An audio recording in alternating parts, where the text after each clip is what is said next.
yana yangi olib kelsa, o'shani qadriga yetadi.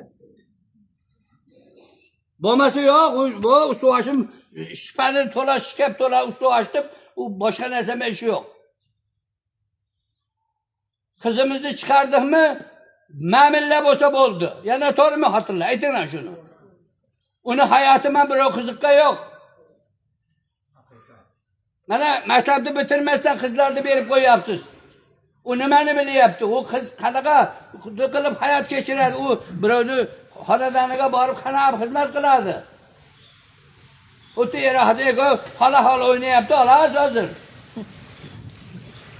Bir chiqarmasa o'sha maktabni bitirib, bir yil uyingizda tarbiyalang.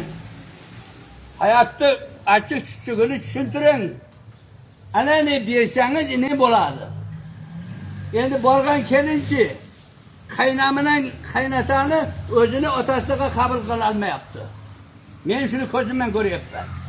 Yoki qabul qilgan qayna buni endi qizim yo'q edi-yu. Ya qizimni qatarda qiz qabul qildim deya olmayapti.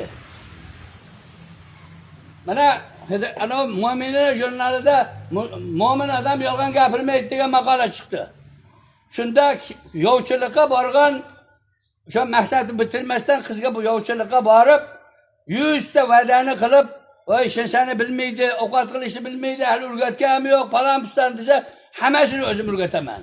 Hammasini o'zim qilaman deb olib, uyiga borgandan keyin hech qancha o'tmasdan mebelidan nolib davo qilgan. Apkigan idish tavog'ini tana qilgan. Men kimga qanday ko'rsataman bir kelganlarga deb. U kelganlar nima ko'radi siznikini? Sizga xo'jayinmi birov? Ana shuni orqasidan bir pasda ajrim bo'lib, bitta ikkita bola yetim bo'lib qolib ketyapti. O'shaning uchun aqlimizni ishlataylik. Birov yerlarimizni tog'an pulini qadriga yetik. Bu pul tovush oson emas, bilib oling. Birovlarga sarg'ayib, podvallarda, cherdaklarda yotib kelib topib kelyapti bu pulni bular.